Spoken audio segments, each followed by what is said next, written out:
ମାନେ ଆଜି ଆମେ ଏକ ସହଜ ପ୍ରକ୍ରିୟାରେ ବର୍ଗ ନିର୍ଣ୍ଣୟ ଶିଖିବା। ଯେପରିକି ଆମେ ପରୀକ୍ଷାରେ ପଢ଼ିଛୁ 86ର ବର୍ଗ, ଆମେ ଆମର 86ରେ 86 ଗୁଣି ଦେଉଛ, ତାର ଭାଗ ଦେଉଛ। ଏତେ ଟାଇମ୍ ପରୀକ୍ଷାରେ କେଉଁଠୁ ଆସିବ? ଦେଖ, ଧର ଆମକୁ ଦେଇଥିବ 55 ବର୍ଗ, 55 ଆମେ ଗୁଣିଦେବା, ଭାଗ ଦେବା, ସରିଲା। ଏତେ ଟାଇମ୍ ଆମକୁ ସର୍ଟ ହେବ ପରୀକ୍ଷାରେ, ଏକ୍ଜାମ୍ରେ ଏତିକି କରୁ। ମୁଁ ଏକ ସହଜ ପ୍ରକ୍ରିୟା ନେଇକି ଆସିଛି, ସେଇଟାକୁ ମୁଁ ଆପଣଙ୍କୁ ଏବେ ବୁଝେଇବି। ପିଲାମାନେ, ମୁଁ ଏବେ ସେଇଟା ବୁଝେଇବା ପୂର୍ବରୁ ଆମକୁ 1ରୁ 25 ପର୍ଯ୍ୟନ୍ତ ବର୍ଗ ମନେ ରଖିବାକୁ ପଡ଼ିବ। ମୁଁ ଏଇଟା ଲେଖିଦେଉଛି, ଆପଣ ଦେଖିଦିଅନ୍ତୁ। ଏବେ ପିଲାମାନେ ଲେଖିଦେଲି ମୁଁ।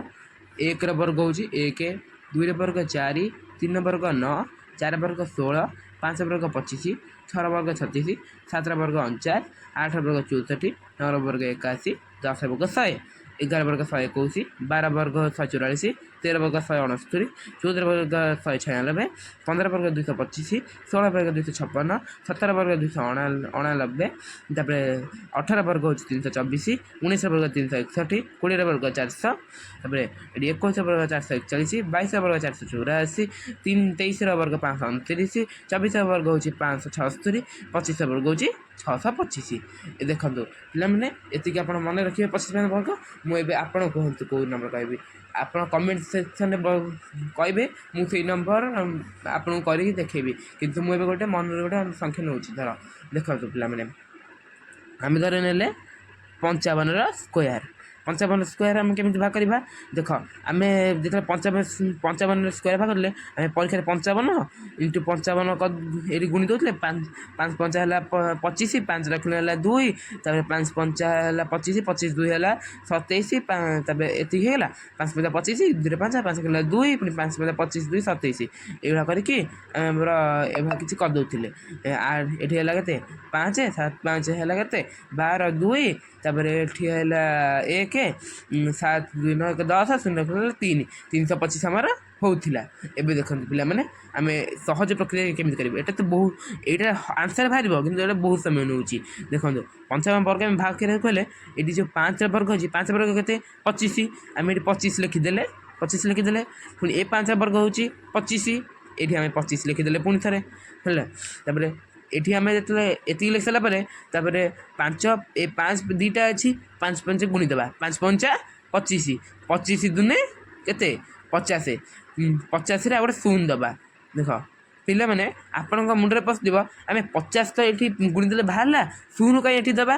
କାରଣ ପିଲାମାନେ ଦେଖ, 0 ଦେବା ଏଇଟା ମୁଁ କିନ୍ତୁ ଜାଣିନି, ଏଇଟା କିନ୍ତୁ ମୋତେ ମୋ ଜଣେ ଶିକ୍ଷକ ମୋତେ ପଢ଼େଇଥିଲେ, ହେଲା। ତାଙ୍କ ନାଁ ହେଉଛି ବୈକୁଣ୍ଠନାଥ ପରିଡ଼ା।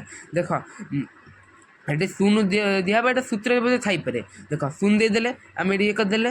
ଦେଖ, 5କୁ 5 ଓହ୍ଲେଇଗଲା, 2କୁ 2 ଓହ୍ଲେଇଗଲା, 5 5 ଗଲା 10, 0 ରଖିକି ହେଲା କେତେ ହେଲା? ଇଏ ଦେଖ, ଆମେ ଗୁଣିଲେ ବାହାରିଲା ଆମର 325। ଏଠି ଦେଖ, ସୂତ୍ର ଅନୁସାରେ ଭାଗ କଲେ ବି 325। ଦେଖିଲା ତ ପିଲାମାନେ, ଆମେ ଯେତେବେଳେ ପରୀକ୍ଷାରେ ଦେଇଥିବ କାହାର ବର୍ଗ, ଆମେ ଏଇ ହିସାବରେ ନିର୍ଣ୍ଣୟ କରିବା। ଦେଖ, ଆଉ ଗୋଟେ ବି ହିସାବ କରି କହିଦେଉଛି। ଦେଖ, 88ର ବର୍ଗ। ଦେଖ, 8ର ବର୍ଗ କେତେ ଆମର?